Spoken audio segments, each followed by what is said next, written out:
Assalamualaikum warahmatullahi wabarakatuh. Alhamdulillah, pada video ini akan membahas mengenai salah satu materi dalam mata kuliah BK Populasi Khusus yang akan disampaikan oleh kelompok 4, yaitu saya sendiri, Haya Gozia, dan juga rekan saya, KDB Anggriani. Sebelumnya kan kita udah pernah bahas tuh tentang karakteristik, kualifikasi, dan juga konsep terkait konseli pada populasi khusus. Sekarang kita akan masuk ke masalah-masalah individu populasi khusus itu sendiri. Oke, sebelum kita masuk ke materi intinya, kita review dulu nih, mengingat lagi tentang populasi khusus yang kita akan bahas, yaitu merupakan individu atau kelompok masyarakat yang mengalami suatu masalah dengan ciri-ciri yang sama dan menempati ruangan yang sama pada waktu tertentu secara khusus. Nah, seperti yang 3 poin pembahasan kita hari ini, yaitu ada disabilitas, ADHD atau Attention Deficit Hyperactivity Disorder, dan anak autis. Jadi pada hari ini kita akan fokus membahas tentang masalah yang dialami individu pada populasi khusus dari 3 poin tersebut. Oke, sekarang kita masuk ke poin pembahasan yang pertama, yaitu permasalahan individu penyandang disabilitas, di mana disabilitas ini merupakan individu yang mengalami keterbatasan atas dirinya dalam jangka waktu yang lama. Nah, keterbatasan ini ada beberapa jenis ya, ada yang terbatas karena fisiknya, ada yang karena intelektualnya, mentalnya, ataupun sensoriknya. Nah, karena keterbatasan itu, umumnya para penyandang disabilitas mengalami beberapa permasalahan khusus, di antaranya yaitu yang pertama pada bidang pendidikan atau akademik. Nah, dalam mengikuti pendidikan, mereka penyandang disabilitas ini mengalami kesulitan dalam menggunakan waktu, memahami kemampuan akademik dasar seperti membaca, menulis, dan berhitung, cara belajar, penyelesaian tugas-tugas, perencanaan pendidikan lanjutan, dan juga pengembangan kreativitas. Yang kedua, dalam bidang sosial pribadi.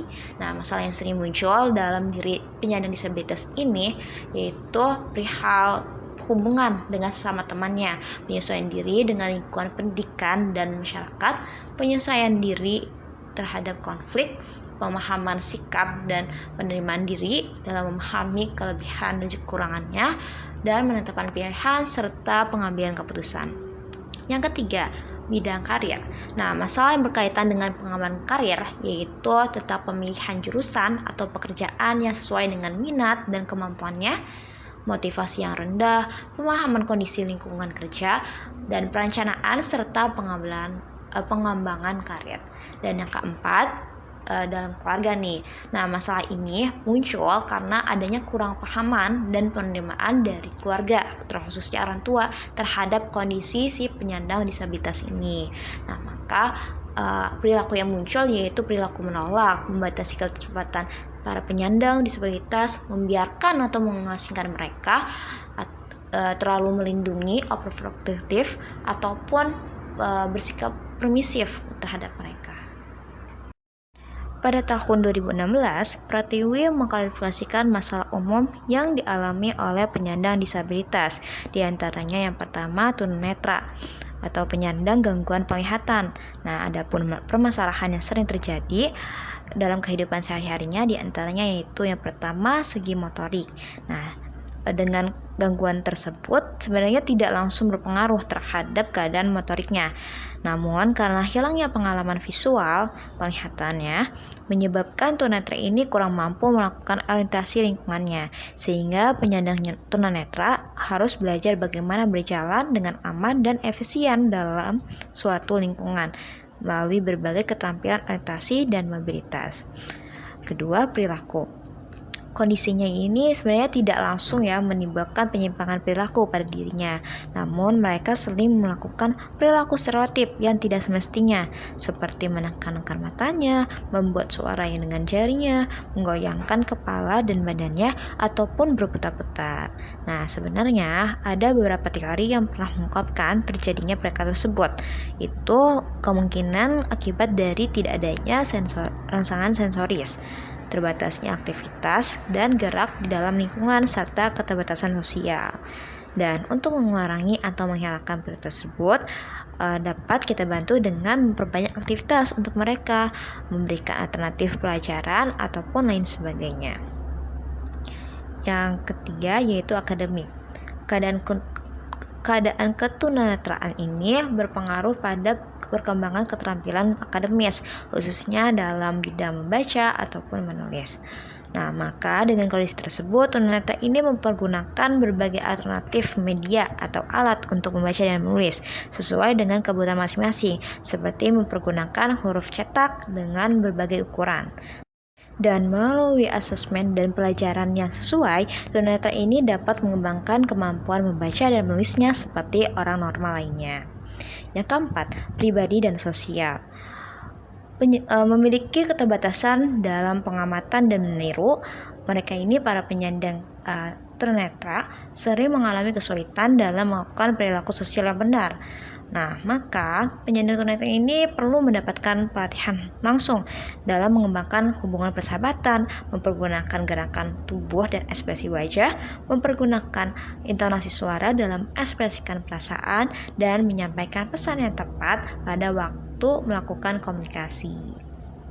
Dan selanjutnya ada tunarungu, yaitu penyandang gangguan pendengaran. Nah, ini permasalahannya mengenai pertama ada segi fisik. Nah, cara belajarnya mereka cenderung kaku dan agak membungkuk. Hal ini dikarenakan karena mereka kurang seimbang dalam aktivitas fisiknya akibat terganggunya organ keseimbangan pada telinga. Terus pernafasan pendek dan tidak teratur. Hal ini dialami oleh mereka para tunarungu yang sejak awal lahir ya, mereka tidak bisa mendengarkan suara-suara dalam kehidupan sehari-harinya, sehingga mereka ini tidak terbiasa mengatur pernafasan dengan baik, khususnya dalam berbicara. Dan mereka ini cara melihatnya emang agak beringas. Nah, hal ini dikarenakan karena mereka menggunakan indera penglihatan sebagai indera yang paling dominan bagi mereka, sehingga cara melihat pun selalu menunjukkan keingintahuan yang besar dan terlihat beringas. Selanjutnya yang kedua, segi bahasa.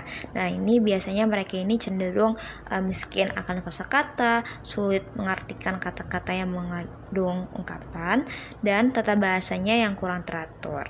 Yang ketiga, intelektual. Nah, sebenarnya kemampuan intelektual itu normal seperti orang biasanya.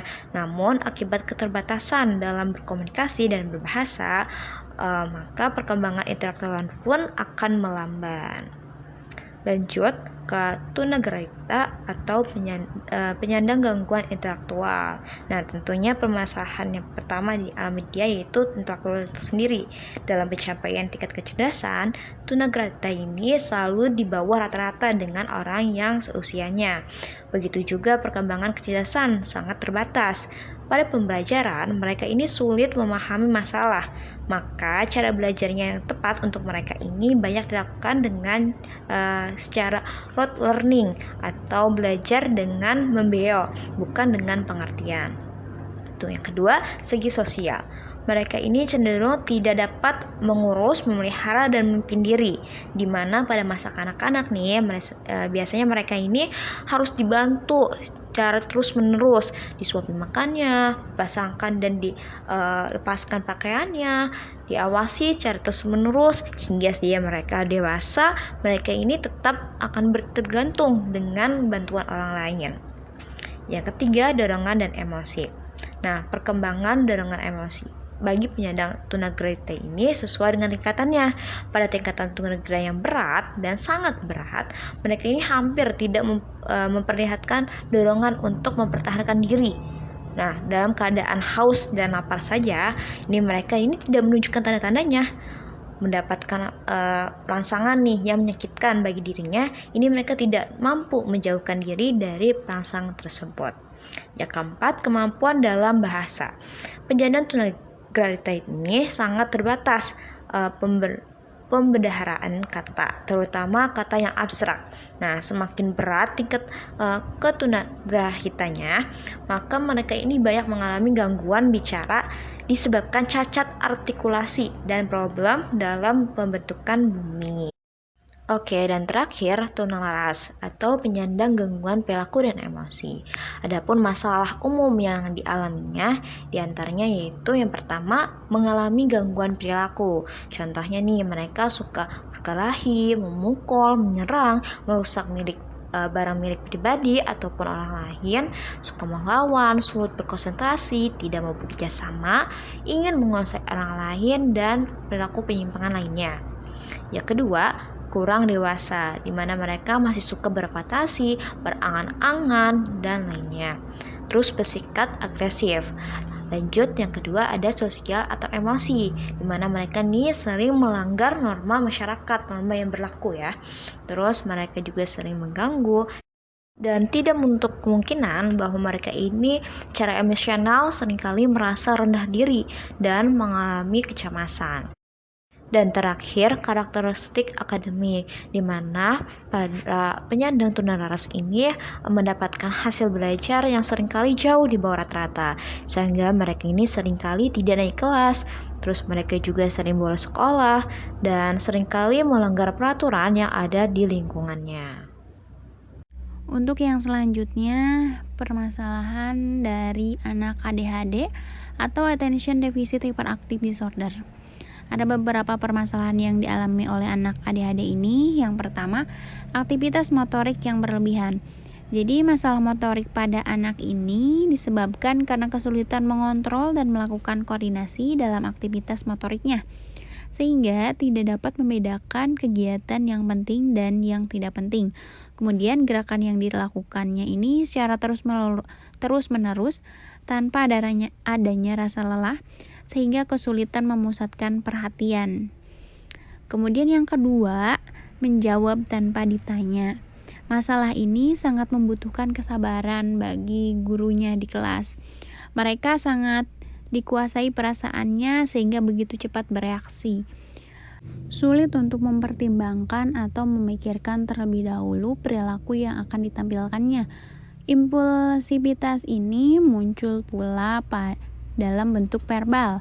Mereka berbicara tanpa berpikir terlebih dahulu, tidak memperhitungkan bagaimana perasaan orang lain yang mendengarkan. Bentuk lain dari impulsivitas pada anak ini adalah seperti tidak sabaran, kurang mampu untuk menunda keinginan, menginterupsi pembicaraan orang lain, kemudian cepat marah jika orang lain melakukan sesuatu di luar keinginannya. Yang ketiga yaitu menghindari tugas. Masalah seperti ini muncul karena biasanya anak ADHD ini cepat merasa bosan, sekalipun dengan tugas yang menarik. Tugas-tugas belajar kemungkinan sulit dikerjakan karena anak mengalami hambatan untuk menyesuaikan diri terhadap kegiatan belajar yang diikutinya. Kemudian keadaan ini dapat memunculkan rasa frustasi. Akibatnya, anak akan kehilangan motivasi untuk belajar. Yang keempat yaitu kurangnya perhatian.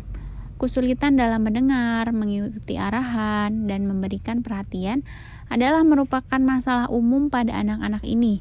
Kesulitan tersebut muncul karena kemampuan perhatian yang jelek. Kemudian perhatian yang mudah teralihkan ini sangat menghambat dalam proses belajar. Anak ADHD mengalami kesulitan untuk memusatkan perhatian dan cenderung melamun, kurang motivasi, sulit mengikuti instruksi, kemudian mereka sering menunda atau menangguhkan tugas yang diberikan, dan kesulitan untuk menyelesaikan tugas yang diberikan karena cepat berpindah ke topik yang lain. Yang kelima yaitu tugas yang tidak diselesaikan. Nah, masalah ini berhubungan dengan masalah pengabaian tugas. Jika anak mengabaikan tugas, boleh jadi tidak menyelesaikan tugasnya. Nah, masalah ini berhubungan dengan penghargaan waktu yang kurang baik, frustasi terhadap tugas, serta berbagai sikap yang merusak. Namun, membangun kebiasaan yang baik secara konsisten merupakan langkah yang penting agar dapat terselesaikan. Kemudian yang keenam yaitu bingung akan arahan-arahan. Nah, masalah ini berpangkal pada perhatian. Ketika perhatian pecah selama kegiatan pembelajaran, terjadi perpecahan proses informasi yang mengakibatkan kebingungan, sehingga informasi yang diterima tidak utuh. Nah, anak ADHD ini mengalami kesulitan dalam mengingat informasi yang baru didapat dalam jangka waktu yang pendek. Nah, keadaan ini dapat mempengaruhi kegiatan belajar karena anak cenderung tidak dapat merespon dengan baik setiap instruksi dari gurunya. Dengan demikian, mereka juga mengalami kesulitan dalam mempelajari simbol-simbol seperti warna dan alfabet. Yang ketujuh ada disorganisasi. Nah, pada umumnya anak-anak ini mengalami disorganisasi, impulsif, ceroboh, dan terburu-buru dalam melakukan tugas yang mengakibatkan pekerjaan acak-acakan, bingung, dan sering kali lupa beberapa bagian tugas. Kemudian, anak akan gagal melakukan seluruh tugas karena ia lupa atau salah menginterpretasikan keperluan dalam menyelesaikan tugas tersebut. Atau meski ia dapat menyelesaikan tugas, ia seringkali lupa membawa kembali tugas tersebut. Hal ini nampak juga ketika anak mengikuti ulangan atau ujian. Nah, mereka kurang dapat memperhatikan atau menimbang jawaban yang tepat, sehingga seringkali memperoleh nilai yang kurang dari rata-rata kelasnya. Kemudian yang kedelapan adalah tulisan yang jelek. Nah, tulisan-tulisan anak ADHD ini seringkali memiliki tulisan yang jelek. Nah, tulisan yang jelek ada hubungannya dengan masalah aktivitas motorik dan sikap impulsif yang terburu-buru. Nah, masalah ini erat kaitannya dengan masalah koordinasi motorik yang memengaruhi keterampilan motorik kasar dan halus atau koordinasi mata dan tangan. Pada keterampilan motorik kasar, mereka mengalami kesulitan dalam keseimbangan melompat, berlari, atau naik sepeda. Kemudian, dalam keterampilan motorik halus, mereka kesulitan dalam mengencingkan baju, memakai sepatu, menggunting, mewarnai, dan tulisannya sulit dibaca.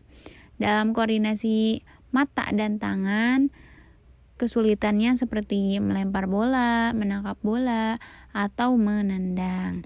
Nah, yang kesembilan adalah masalah-masalah sosial. Kecenderungan impulsif, kesulitan menguasai diri sendiri, serta toleransi rasa frustasi yang rendah.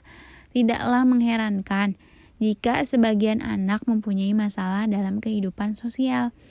Masalah penyesuaian diri ini bisa ditemukan dalam semua hal yang baru, misalnya sekolah, guru, rumah, baju baru. Nah, mereka lebih menyukai lingkungan yang sudah dikenal dengan baik dan bersifat kekeluargaan. Keadaan ini dapat menyebabkan mereka lebih cepat putus asa. Nah, yang terakhir yaitu gangguan anak ADHD adalah ketidakstabilan emosi, baik watak maupun suasana hati. Anak ADHD menampakkan pula perilaku sangat labil dalam menentukan derajat suasana hati dari sedih ke gembira. Stimulus yang menyenangkan akan menyebabkan mereka kegembiraan yang berlebihan. Kemudian, rangsangan yang tidak menyenangkan akan memunculkan kemarahan yang besar. Selain itu, pada gangguan ini konsep diri yang memiliki sangat rendah. Apabila di kemudian hari mereka tidak menunjukkan kemajuan di sekolah atau tidak dapat mengembangkan keterampilan sosial, akan menimbulkan perasaan citra diri yang negatif dan membuat rasa harga dirinya semakin menurun. Yang ketiga yaitu anak autis. Ada beberapa permasalahan yang dialami oleh anak autis. Yang pertama yaitu kurang mandiri. Kurang mandiri di sini yaitu ketergantungan anak autis terhadap orang lain.